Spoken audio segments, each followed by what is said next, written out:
Pregúntale al notario. Escrituras, actas constitutivas, testamentos, fideicomisos, donaciones, compraventas. Protege tu patrimonio y el de tu familia. Con José de Jesús González, Notario 199. Ya está con nosotros José de Jesús González, el Notario 199. ¿Cómo estamos? Buenos días. Buenos días, Luis Alberto. Gracias a ti, a tu auditorio, a tu equipo y muy en especial a quien me tiene aquí. Igualmente, ¿de qué nos vas a hablar el día de hoy?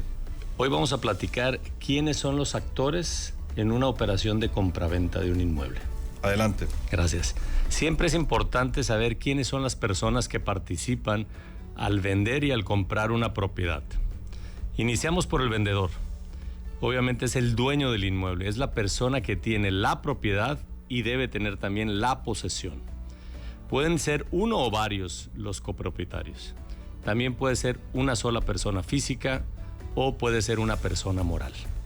Si es persona física quien vende y no es casa habitación, se tiene que determinar el impuesto sobre la renta que va a pagar entre lo que le costó y lo que lo vende. Y el notario público es quien retiene ese impuesto. Si es persona moral, se acumula a sus ingresos diarios. El comprador es quien adquiere el inmueble.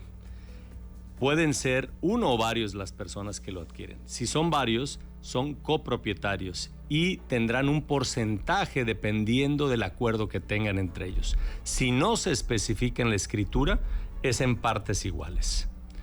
¿Cuánto más o menos paga una persona que adquiere un inmueble por hacer esa compra? Normalmente, Luis Alberto, es entre el 4 y el 5% del valor de la operación. Y esto, la gran mayoría del monto que paga son impuestos y derechos. También vienen los honorarios del notario, pero su gran mayoría son impuestos y derechos. El tercer actor, obviamente, es el notario público, que es ante quien se firma la escritura pública. ¿Y por qué se hace ante notario? Primero, porque la ley lo establece.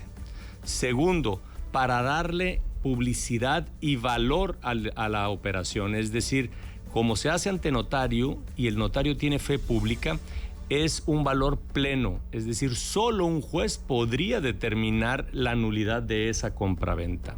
Y para inscribirlo en el registro público, para que tenga un valor ante cualesquier persona. El cuarto actor son los agentes inmobiliarios, los corredores que les llaman comúnmente. Es quien asesora al comprador y o al vendedor para llegar a vender y comprar una propiedad. Este corredor o asesor inmobiliario le ayuda también mucho en los trámites. Debo el predial, quiero pagar el predial, traigo pendiente las cuotas en el condominio. Tenemos un tema pendiente también en catastro o en cualquier detalle que tengan. Él les ayuda mucho a gestionar y poder llegar a ese cierre. Siempre hay detalles que surgen, conseguir las copias del INE, el Registro Federal de Contribuyentes, etcétera, etcétera, ¿no?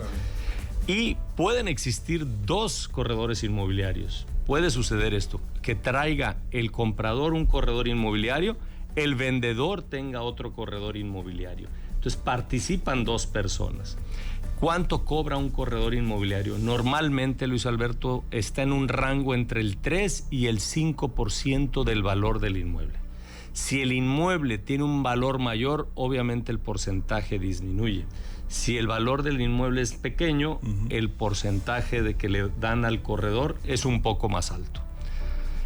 Si el comprador va a solicitar un crédito para adquirir la propiedad, también participa al que conocemos como broker inmobiliario.